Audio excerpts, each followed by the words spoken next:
So hi everyone and welcome to my channel creative space. और आज जो हमारे साथ है वो एक मल्टी फैसेटेड पर्सन है, Namrata Kadam. She is an actor, actor's assistant, and she is into casting. और सबसे इम्पोर्टेंट चीज है वो है मराठी डायलेक्ट कोच, जिसके लिए वो हमारे साथ आज कोलैबोरेट कर रही है। So first of all Namrata, thank you so much for doing this for creative space. Welcome. Yes, pleasure is mine. So Namrata, my very first question would be, आपको इस फील्ड में आने का क्या मोटिवेशन था? How did you enter this field first of all? Okay, so it was an accident first of all. तो ऐसा कुछ दिमाग में मैंने सोचा नहीं था कि कल को जाके डायरेक्ट कोच बनना है मुझे और मुझे उस चीज के लिए ये फलाना मेहनत करनी है या फलाना कोर्स करना है। तो सबसे पहले तो मैं ये बताना चाहूंगी कि मैंने कोई भी कोर्स नहीं किया है like for a direct coach.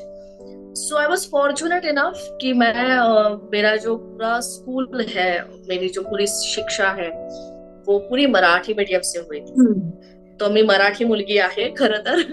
तो या मराठी में सारी मेरा एजुकेशन सारा मराठी में हुआ है। ऑफकोर्स कॉलेज तो इंग्लिश ही था, लेकिन स्कूल स्कूल में जिस तरह से हमें मराठी सिखाया गया है और जिस तरह से हम एक प्रमाण मराठी कहते हैं, मतलब उसका कोई डायलेक्ट नहीं है, बेसिक सिंपल मराठी जिसे कहते हैं, जैसे हम साफ हिंदी कहते हैं जिसमें कोई लहेजा नहीं है, कोई पंजाबी तड़का नहीं है, या फिर कोई ऐसी कोई चीज नहीं है, बस एक सिंपल सीधी साफ हिंदी जैसे होती है वैसे ही एक साफ मराठी भी होती है, जिसे प्रमाण मराठी कहा जाता है। एक चीज है कि मैं जब 12 साल की थी तब मैंने नाटक में काम करना शुरू किया था। मराठी नाटक और हिंदी नाटक जो इंटर स्कूल कॉम्पिटिशन्स रहते हैं वो मैंने करने शुरू किए थे। वो इंटर स्कूल कॉम्पिटिशन करते करते पता नहीं कब और कैसे मैंने काम करना शुरू किया as a child actor. So I did one serial, तभी तो डीडी नेशनल था, तो I started working with Sai Paranjpye. तो उनके साथ मैंने कुछ 2 सीरियल्स की। फिर डॉक्टर जब्बार पटेल के साथ मैंने एक हिंदी फिल्म की। तो ये मतलब एक के बाद एक होता गया, मैंने कुछ प्लान तो किया नहीं था। तो करते करते करते काफी सारी चीजें हुई। One fine day I got an opportunity. तो आपने जैसे मेंशन किया कि मैं कास्टिंग भी करती हूँ। तो जिनके साथ मैं काम कर रही थी रोहन मापुस्कर, तो I was an associate to that firm. तो उन्होंने मुझे ये ऑफर दे दिया कि सुन, रोहित शेट्टी एक फिल्म कर रहे हैं, उस फिल्म का नाम है सिम्बा और वो मराठी बैकड्रॉप की फिल्म है। तो मैंने तुम्हारा नाम दे दिया है वहां पे कि तुम जाके उनको मराठी सिखाओगी। मैंने बोला ये कब हुआ? क्यों, कैसे, मतलब कब? तुमने नाम दे दिया बिना मुझे पूछे? कि हाँ भाई, तुम्हारी मराठी तो इतनी अच्छी है, काफी सारे लोग तुम्हारे पास आते हैं तो कुछ गंदी मराठी बोल लेते, तो तुम फटाफट उनको साफ कर लेती हो, तो तुमसे अच्छा तो कोई और हो ही नहीं सकता। तो आई वाज लाइक यार, let me think about it, I am not sure about it, मैं क्या करूँ कैसे करूँ मुझे नहीं पता, किन किन को सिखाना है मुझे कुछ भी नहीं पता। तो इसलिए करे कुछ नहीं हो जाएगा, यू ट्रस्ट मी। मैंने बोला यार मेरे तो एक्टिंग के भी असाइनमेंट शुरू है, मतलब इट वाज लाइक दिस। तो मैंने बोला ठीक है भाई, देख लेते हैं, दिस इज एन एक अलग ही एक्सपीरियंस है। तो हमारा शूटिंग था हैदराबाद। तो मुझे अभी कैसे होता है, हम कोई भी प्रोजेक्ट करते हैं तो हम दिमाग में सोचते हैं, और ऊपर से रोहित शेट्टी सर, तो मतलब दिमाग में तो और सारी चीजें आ जाती है। एक तो मैं उनकी बहुत बड़ी फैन हूँ, मतलब गोलमाल और बाकी सारे यस ऑल द बेस्ट से लेके मैं उनकी इतनी बड़ी फैन हूँ, अभी तक हूँ, मतलब अभी कुछ वो चेंज नहीं हुआ है। तो वो सारी चीजें तो दिमाग में थी और मैं बस सोच रही थी कि भाई अभी कैसा प्रोसेस होगा। शायद से ऐसा होगा कि सीन से पहले हम लोग स्क्रिप्ट पे बैठेंगे, और सारी चीजें करेंगे, एक्टर के साथ बैठेंगे, या कुछ नहीं, कुछ आइडिया नहीं था। बस उनके एसोसिएट का मुझे फोन आया, विधि नाम है उनका, और उन्होंने कहा नम्रता, हम 5 तारीख को निकल रहे हैं हैदराबाद और 7 तारीख से हम लोग शूट शुरू कर रहे हैं। मैं पहुंच गई वहां पे, सब मतलब हर कोई अनजान था मेरे लिए। मैं चली गई, फिर दूसरे दिन मुझे विधि ने बस बैठे बैठे से 10 मिनट में स्क्रिप्ट समझा दी, ये है ये है ये है ये है ये है। तो मैंने कहा फिर मराठी कहाँ करेक्ट कराना है? हाँ। मतलब 10 मिनट में अगर मुझे फिल्म समझाई जाती है तो उसने कहा वो तू टेंशन मत ले, क्योंकि वो ना हम लोग सेट पे करेंगे। ओके। जैसे जैसे हम सीन बाय सीन करते रहेंगे तो हम लोग वो सेट पे करते जाएंगे। अगर सर को ऐसे लगा कि नहीं यहाँ पे ये फलाना लाइन है वो मराठी में चाहिए, या फिर फलाना शब्द को मराठी में क्या कहते हैं, या फिर फलाना लाइन मराठी डायलेक्ट में कैसे कही जाती है, because it's a Hindi film. तो correct. The point was, Marathi लोग अगर हैं वो हिंदी में कैसे बात करेंगे। करेक्ट। सो बेसिकली मराठी लोग हिंदी में बात नहीं करते हैं। मराठी लोग, मतलब फॉर दैट मैटर कोई भी, हर कोई अपनी जो मातृभाषा है उससे सिर्फ ट्रांसलेट करता है। हम्म। उसका ग्रामर वही रहता है, उसका हम्म। व्याकरण वही रहता है। अगर मैं छोटू सा एग्जाम्पल देना चाहूँ तो अ, मराठी में कहते हैं कि अगं त्या बॅगा घेऊन ये जा, हम्म। तो हिंदी में कहेंगे अरे जाओ वो बैग लेके आओ तो। हम्म। लेकिन अगर हमें साफ हिंदी में कहना है, अरे वो जरा बैग उठा के लेके आएंगे यहाँ, हम्म। तो ये होता है। और हिंदी में और एक बहुत इंपॉर्टेंट चीज होती है कि हिंदी में तू तड़ाक से बात नहीं होती। जो हम करेक्ट। मराठी में कहते हैं की अगं तू ग करून बोललं नाही जात हम्म। हिंदीमध्ये, हम्म। किंवा हम्म। अरे तुरे करून बोललं नाही जात। हम्म। हिंदी में हमेशा तहजीब होती है, हमेशा आप कह के बुलाते हैं। अगर आपसे कोई बच्चा मतलब छोटा है, आपसे कोई उम्र में छोटा है, तो आप उससे भी आप कह के ही बुलाएंगे। और करेक्ट। अगर आप थोड़ा ज्यादा फ्रेंडली हो गए हो, थोड़ा ज्यादा फ्रेंडली, आप बहुत अच्छे फ्रेंड हो किसी के, तो आप उनको तुम बुलाते हो, तुम यहाँ आओ। तो जब भी अभी मराठी में ऐसे होता है कि सिर्फ मम्मी पापा को ही सिर्फ हम लोग आप कह रहे हैं, या फिर दादा दादी हो, नाना नानी हो, चाचा चाची हो, जो हमसे उम्र में बड़े हैं, उनको ही सिर्फ आहो जाहो आपण ज्याला मराठीत म्हणतो। बरोबर। तो तू तड़ाक से जब बात होती है कि अरे तू यहाँ तो आ, तो उनको वो बहुत डिसरिस्पेक्टफुल लगता है। हम्म। और हम्म। इसीलिए जब मराठी, मतलब जिनकी मातृभाषा मराठी है, वो जब हिंदी में बात करते अरे तू वो बैग तो उठा, तो उनको ऐसा हाँ। लगता है कि भाई ये क्या कर रहा है, मतलब हम्म। ऐसे क्यों, शो मी सम रिस्पेक्ट, ऐसे क्यों बात कर रहे हैं। वो हम्म। उनके लिए बहुत ऑफेंसिव हो जाता है, क्योंकि उनकी शिक्षा वैसी है। हम्म। हमारे मन में तो ऐसी कोई चीज नहीं होती, लेकिन उनकी शिक्षा वैसी है। और हमें बहुत लोगों को शायद ये पता भी नहीं है कि ये 3 सेक्शंस होते हैं हिंदी में, ये 3 हायरार्की कह सकते हैं हम, आप तुम हम्म। और तू, हाँ। ये वाली जो चीज है। तो करेक्ट। ये एक बहुत ही अहम चीज हम लोग कह सकते हैं। तो हाँ, मेरे ख्याल से ऐसे ही मेरी एंट्री हुई as a dialect coach. Amazing यार Namrata, it is so much fun to, मैं सुनती ही जा रही हूँ। I mean it's so interesting. और आपकी अभी एज एन एक्टर कोई करंट प्रोजेक्ट चल रहे हैं? सीरियल है मराठी में फुलाला सुगंध मातीचा, जो ओह। सीरियल अभी अभी जस्ट ऑफ एयर हुई है। और मैं बहुत ही अपने आप को लकी समझती हूँ, क्योंकि लकीली उसका रिस्पांस काफी अच्छा आया, तो वो 3 महीने तक मेरा कैमियो का ट्रैक चल गया। और मैं फॉर द फर्स्ट टाइम मैं टेररिस्ट प्ले कर रही थी उसमें। ओह तो it what was a is negative good. Role. Wow. तो मेरे लिए वो एक्सपीरियंस बहुत ही ज्यादा अमेजिंग था, बहुत ही ज्यादा अमेजिंग था। और बहुत बार ऐसे होता है ना कि आपको कोई चीज आती है, से फॉर एग्जाम्पल, लेकिन कोई डांस सीख के आया है जो रियाज कर रहा है, रियाज कर रहा है, रियाज कर रहा है, रियाज कर रहा है, लेकिन वो अकेला ही रियाज कर रहा है। आपने जो कुछ भी सीखा है वो शोकेस करने का कोई मौका नहीं मिला। हम्म। तो ये वाला जो मौका कहते हैं ना, वो मुझे इस सीरियल में मिला, क्योंकि अ, अभी यही हुआ कि जैसे मैं dialect coach, as a dialect coach काम कर रही थी रोहित सर की यहाँ पे। तो एक दिन अचानक से ऐसे हुआ कि कोई सीन रिहर्स कर रहे थे, तो कोई नहीं था आसपास, जो असिस्टेंट्स रहते हैं रोहित सर के। तो वो कोई असिस्टेंट नहीं था, तो सर जस्ट आस्क्ड मी कि do you know the dialogues. तो मैंने बोला हाँ आई नो द डायलॉग्स। करेगी? तो मैंने बोला हाँ करूंगी। तो मैंने उन्हें करके दिखाया। उन्हें वो फ्लो चाहिए था कि एग्जैक्टली सीन का फ्लो हाँ कैसे होने वाला है, हाँ हाँ एक कैमरा मूवमेंट कैसी होने वाली है, तो टेक्निकली उन्हें वो फ्लो की जरूरत थी। तो हम्म उन्होंने मुझे कहा कि चल परफॉर्म करेगी। मैंने बोला हाँ करूंगी। So I did that one scene.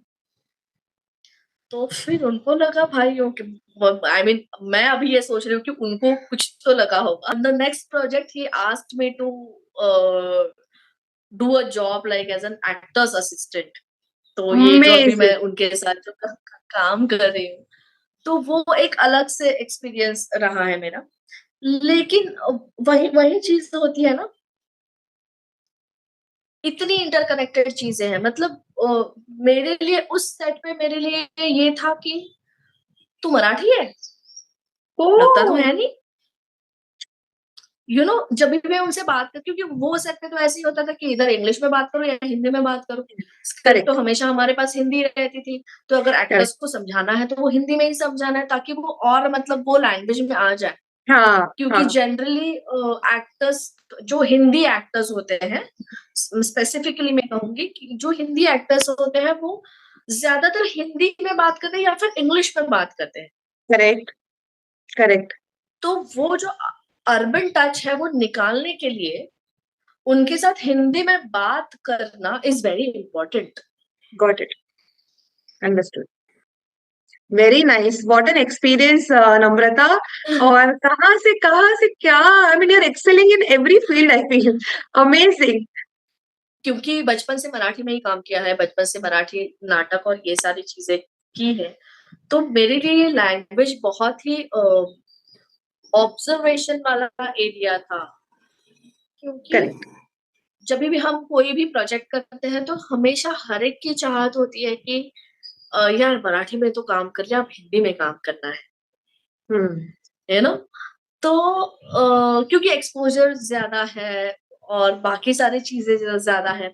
लेकिन हमेशा ऐसे होता था कि यार तू मराठी समझ में आता है, तेरी ना वो हिंदी मराठी वाली हिंदी है यार, वो आ जाता है तेरे हिंदी में, वो मराठी फ्लेवर पना आ आ जाता जाता है वो फ्लेवर आता है बहुत बार है। मराठी पना वॉज अ वर्ड, बना तेरी हिंदी में मराठी पना आ जाता है। गॉट इट तो वो चीज ना मुझे बहुत चुभती थी, यार ये ओके क्यों आ रहा है। तो I was doing one Hindi show जिसका नाम था प्रायश्चित। ओके तो डायरेक्टर थे नितिन कक्कर, जिन्होंने अभी सैफ अली खान की फिल्म जवानी जवानी जाने मन, यस। जाने तो उनके डायरेक्टर तो वो शो डायरेक्ट कर रहे थे। और हमारी शूट के पहले हमारी मुलाकात हुई, एक मीटिंग बेसिक की, स्क्रिप्ट डिस्कस करे, बाकी सारे लुक टेस्ट वगैरह फलाना सब कुछ हो रहा था। ही asked me what is your name. Okay I said Namrata. Hmm he said Marathi हो। तो मुझे लगा भाई साहब, मैंने अपना बस नाम बताया और ये मुझे पूछ रहे कि आप मराठी हो, मतलब कुछ तो मैं गड़बड़ कर रही हूँ जब हिंदी में बात कर रही हूँ। Then I started watching Hindi shows continuously, okay just to understand कि ये हर एक शब्द कैसे कहते हैं। जैसे अगर मैं कहूँ नम्रता, तो इट इज वेरी मराठी नम्रता। या अगर मैं कहती हूँ नम्रता, नम्रता अगर मैं कहती हूँ यार या नम्रता, हाँ तो इट इज वेरी हिंदी नम्रता। तो ये करेक्ट जो छोटी छोटी चीजें हैं वो ऑब्जर्वेशन से आई हैं। क्योंकि हमेशा कहते हैं कि अगर तुझे मराठी सीखनी है तो न्यूज़पेपर पढ़ ले मराठी, तुझे मराठी आ जाएगी। तुझे हिंदी सीखनी है, हिंदी न्यूज़पेपर पढ़ ले, तुझे हिंदी आ जाएगी। लेकिन कोई ये ही नहीं समझता अगर मैं इंग्लिश पढ़ूं तो मैं अपने डायलेक्ट में ही पढ़ूंगी। करेक्ट एब्सोल्युटली करेक्ट तो मुझे ये कौन बताएगा कि मैं ये जो पढ़ रही हूँ वो मैं ठीक पढ़ रही हूँ या नहीं। Correct So it should always कि you should listen. That was my trigger point, I guess. या या सो नम्रता फॉलोइंग दिस क्वेश्चन जो अभी आपने इतना एक्सप्लेन किया अच्छे से मराठी डायलेक्ट कोच के बारे में what have you come across as misconception क्या मिसकंसेप्शन है लोगों को बेसिकली तो बहुत सारे लोगों को मराठी डायलेक्ट कोच होता है इसके बारे में पता ही नहीं। First of all. और करेक्ट। अगर जब भी ये बताया जाता है तो सबसे पहला मिसकंसेप्शन उनका वो होता है कि अच्छा, मतलब आप मराठी सिखाते हो? ओह, ओके। तो मैं मराठी नहीं सिखाती हूँ, मैं उन्हें कहती हूँ कि आप हिंदी में ही बोलिए, हम्म। जो आपका कहना है वो आप हिंदी में ही बताइए। लेकिन अगर एक मराठी इंसान हिंदी में बात करे तो फिर वो कैसे बात करेगा? That is my job. जैसे बहुत ही छोटी सी चीज है कि अरे आप जाओगे ना वहां, तो आप ये हम्म। करना ना। करना। ये हिंदी है ही नहीं। सही है। एक तो एक तो आप जाओगे ना वहां, ये भी हम्म। हिंदी है नहीं। हम्म। इट इज लाइक आप वहां जाओगे तो प्लीज ये कर देना। हम्म। अगर तू तिकडे जाशील ना तर हे कर हा. Correct. It is like clear cut translation. So correct. ये जो छोटी छोटी चीज है ना, वो ना निकालना, करना ना, ये जो ना निकालना, जो वो जो एक ये रहती है ना, छोटी छोटी चीजें, हम्म। जिसे हम मराठी में बोली भाषा कहते हैं। तो बस वही होता है। अब ये हो गई बात हिंदी साफ करने की। हम्म। लेकिन मेरा जो जॉब है वो हिंदी साफ करना है नहीं, क्योंकि जिनके पास मैं जा रही हूँ उनकी मातृभाषा हिंदी ही है। ओके। तो मुझे उनकी हिंदी बिगाड़नी है एक्चुअली। और वो मुझे इस तरह से, सी द थिंग इज ना, अगर आपको ये पता हो कि आपका मराठी ग्रामर क्या है और आपका हिंदी ग्रामर क्या है, आपको सही चीज क्या है वो अगर पता हो, और आपको हम्म। मराठी में भी सही चीज क्या है वो अगर पता हो, तो वो आप एक वो कोलाइड कर सकते हो, वो चीज आप एक साथ ला सकते हो। So that correct. Is the thing I guess. Amazing, very interesting. अभी अभी ये व्लॉग देख के या ये सब वीडियोस देख के, if somebody wants to enter this field, एक कोई न्यू कमर है जिनको इस फील्ड में आना है, तो आप क्या टिप्स दोगे उनको? हाय, टिप्स तो मुझे पता नहीं, लेकिन मुझे ऐसे लगता है कि सबसे पहली बात, आपका अपनी भाषा पे कंट्रोल होना, या आपकी भाषा के बारे में जानकारी होना। कंट्रोल से भी ज्यादा I would like to use the word जानकारी। That is very important. क्योंकि अभी मैं मुंबई में रहती हूँ, मैं मुंबई में पली बड़ी हूँ, और मुझे अभी भी बहुत सारी मराठी डायलेक्ट है जो मुझे नहीं पता है। ओके। तो वो अगर आप कर लो तो वो आपके लिए फायदेमंद होगा। ओके। जैसे आगरी भाषा होती है जो कोलीवाड़ा में बोली जाती है, यस। या फिर वसई की एक लैंग्वेज है, हाँ। या फिर बैंड्रा की एक मराठी और हिंदी के, या क्या मैन, चलना मैन, क्या करता रे, वो एक बैंड्रा की एक अलग से हिंदी है। एक सोपो हिंदी है भाई यार, वो या। एक अलग से सोपो। तो ये जो छोटी छोटी बात है, जब दादर में आप सुनोगे किसी आजी को या किसी नानी को या किसी दादी को हिंदी, अरे भैया बोल तो कितने में दिया, अरे नहीं नहीं, बराबर। इतना इतना इतना महंगा क्यों दे रहा है, थोड़ा सस्ता करो ना। हाँ। ये ये जो छोटी छोटी है चीजें, तो ये सब ऑब्जर्वेशन आपका बिल्कुल काम में आएगा, आपका आपके लिए। और दूसरी चीज ये है कि अगर आप जितने ज्यादा डायलेक्ट सीखोगे, as an hmm. Actor also and हम्म।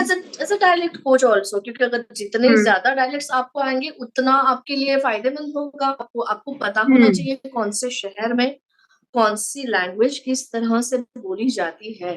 सो जैसे नागपुर में जिस तरह से मराठी बोल, हे होऊन जाऊन दे ना, काय ना अजून हाँ। करून राहिली तू, काय ग पुट्टे।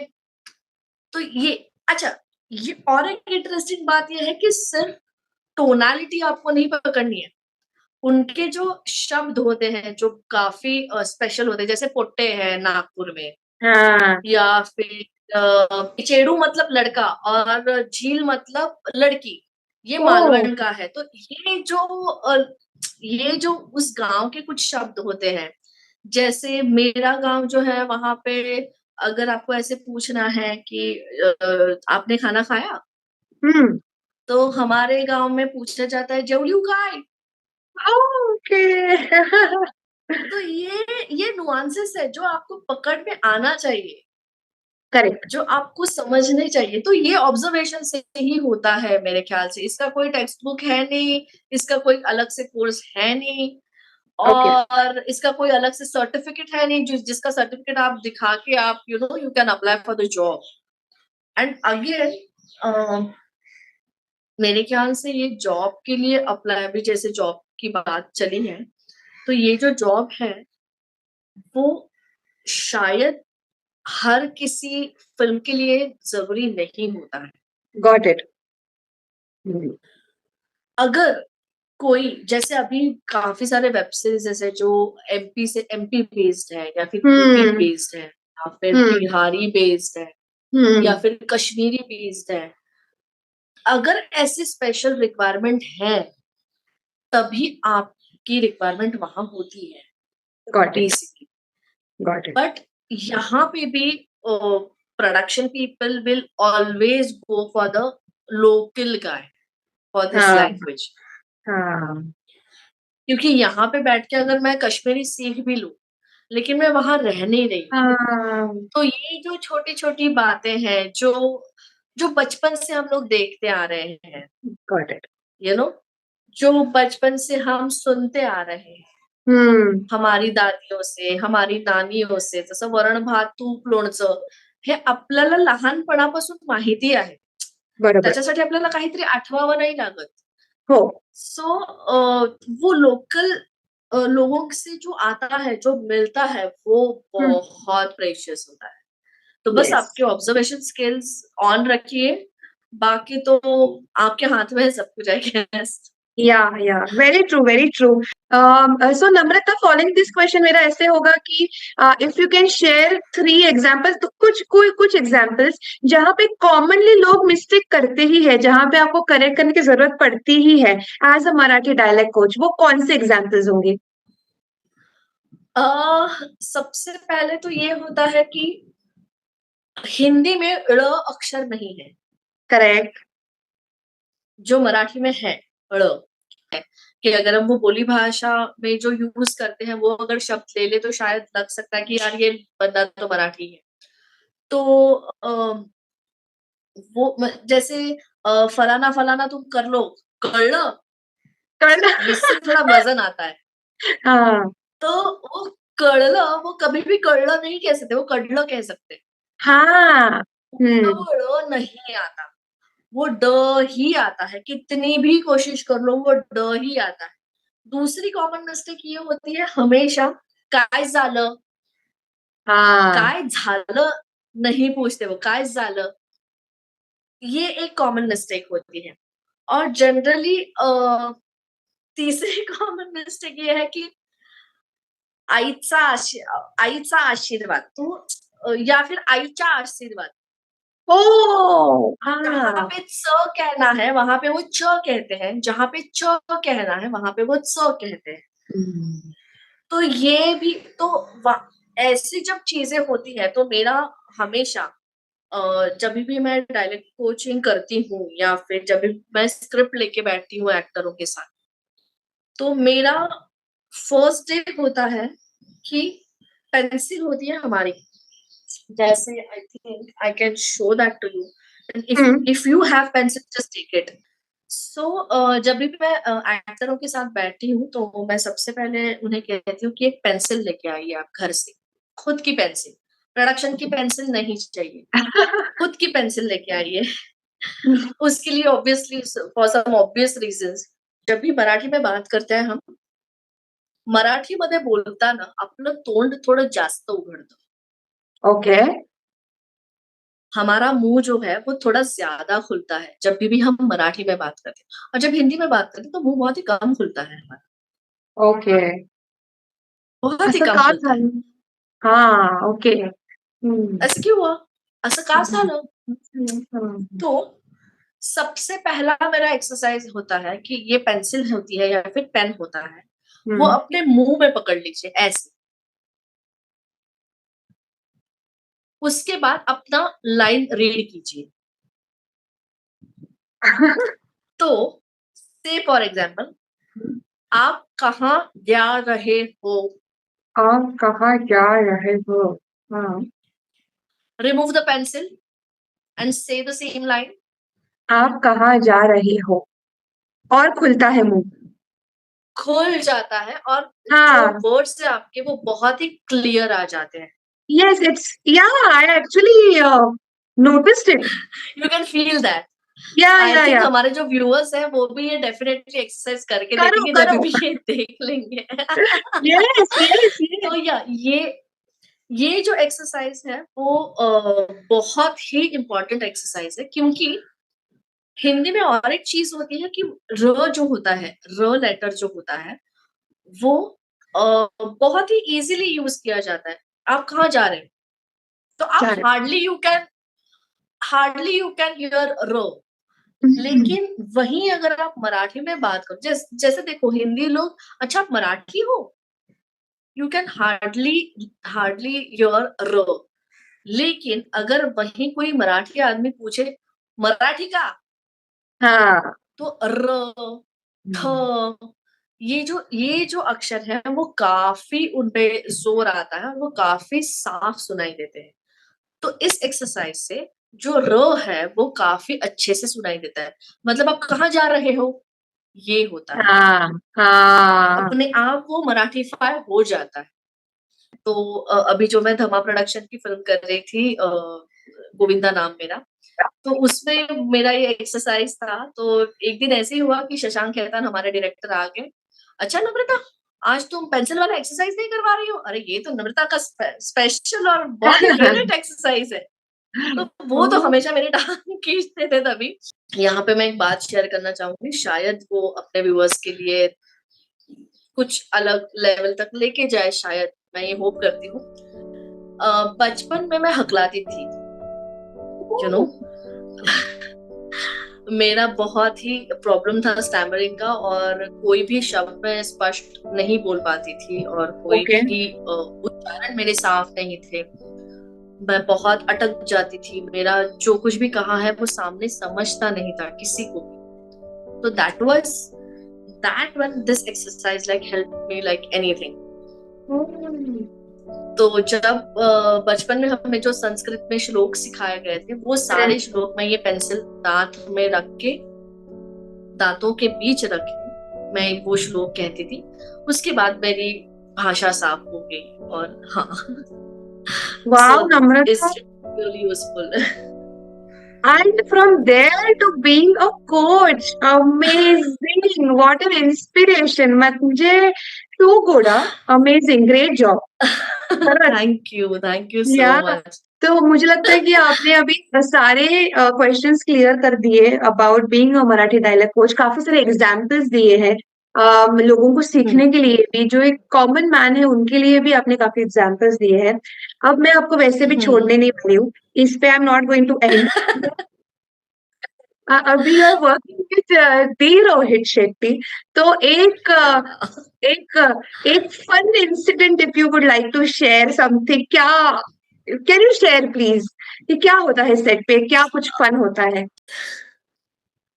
अभी कोविड के हम सर्कस के लिए ही रिहर्स कर रहे थे, और हमारे यहाँ पे वो सिस्टम था कि हर 15 दिन में हर एक का टेस्ट होता था।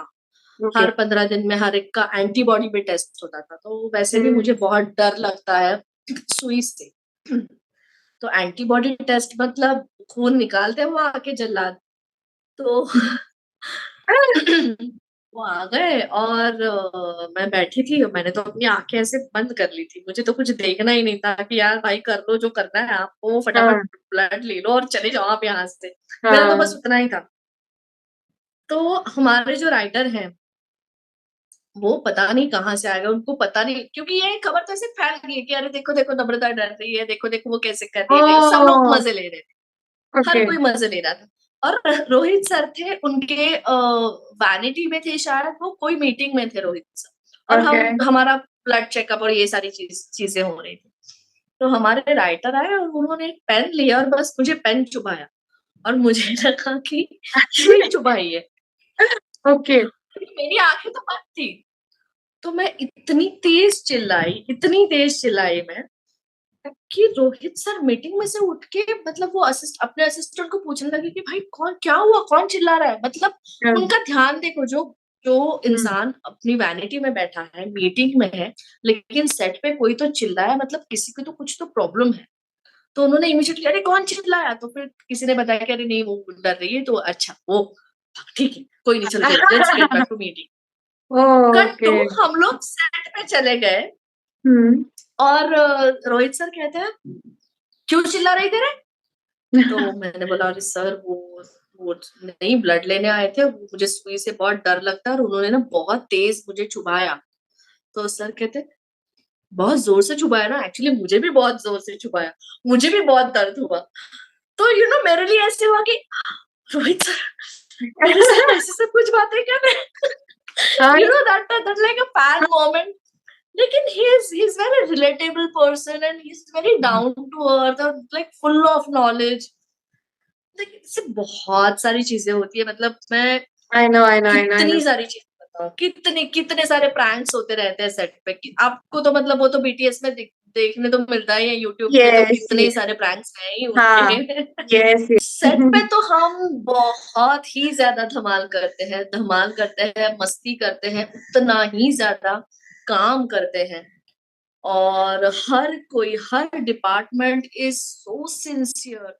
हम्म। इतना हर एक डिपार्टमेंट इतनी ज्यादा मेहनत करता है और श्योर। इतना दिल से काम करता है, और उसकी वजह सिर्फ एक ही है, रोहित सर। रोहित शेट्टी। क्योंकि यस।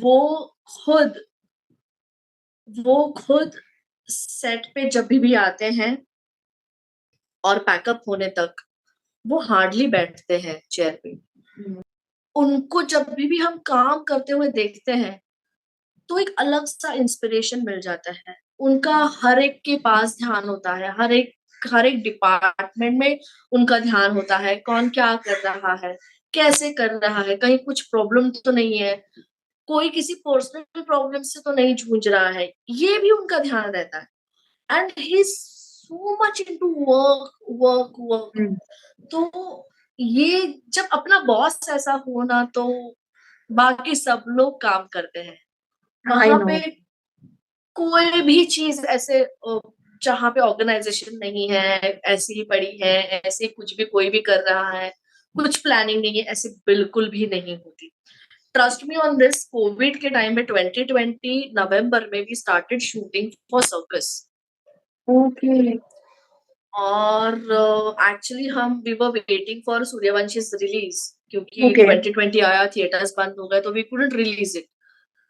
तो सर्कस की शूटिंग भी स्टार्टेड इन नवंबर। 6 महीने के लिए पूरे एंटायर क्रू का रोहित सर ने जो ध्यान रखा है, जो ख्याल रखा है, कोई एक बंदा कोविड पॉजिटिव नहीं निकला। Touchwood. What are you saying? Right from spot boy to हमारे सर, जूनियर्स में भी कोई कोविड पॉजिटिव नहीं निकला। अमेजिंग। तो ये तभी हो पाता है जब हमारा बॉस इतना अच्छा, मतलब उनकी तारीफ मैं जितनी करूं, तो मतलब मैं उनकी तो बहुत बड़ी फैन रह चुकी हूँ, अभी भी हूँ। एंड इट्स नॉट दैट या I join the am. Club. तो Yeah, he comes across as a very genuine person. Like जब भी you see खतरों के खिलाड़ी या you see any behind the scenes shoots जो available है online platform पे, so he comes across also as that kind of person, as a genuine person, as somebody who very has genuine humility. He comes across that kind of person, and you like at to be what fan of such level. people. Yeah, what level? Absolutely absolutely I am really blessed कि मैं उनके साथ काम कर रही हूँ। और as an actor भी मैं उनकी वजह से मैं कुछ और चीजें सीख पा रही हूँ टेक्निकली, क्योंकि ये बहुत कम एक्टरों के नसीब में होता है, या ऐसे बहुत कम एक्टर्स हैं जो टेक्निकली भी साउंड है, Correct. जिन्हें कैमरा जजमेंट पता है, कौन सी लेंस लगी है, उस हिसाब से कैसे काम करना है, ये बहुत कम एक्टरों को पता है। Got it. Thank you for sharing that incident. मजा ले आएगा. And apart from that, if I must have missed asking something on Marathi dialect coach, अगर मैंने कुछ मिस किया होगा, if you want to share something.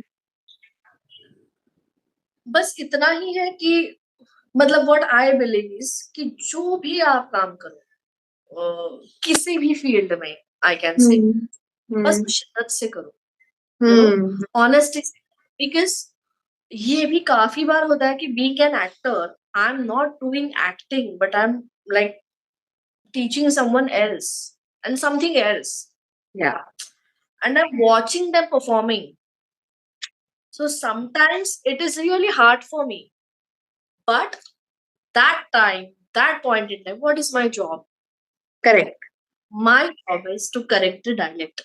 तो कौन सी चीज कहाँ पे काम में आएंगे अभी मुझे नहीं पता था यार. मैंने स्कूल में जो कुछ भी सीखा है, जैसे भी सीखा है, मैं मुंबई में पली बड़ी. Correct. तो मुंबई की मातृभाषा हिंदी नहीं है. मुंबई की मातृभाषा मराठी है. मराठी थी, मराठी है. हाँ. और अगर हिंदी भाषी जितने भी लोग हैं तो वो वही कहते हैं कि अरे बम्बई या हिंदी मत बोल. तो मुझे पता है कि मुंबई की मातृभाषा मराठी ही है.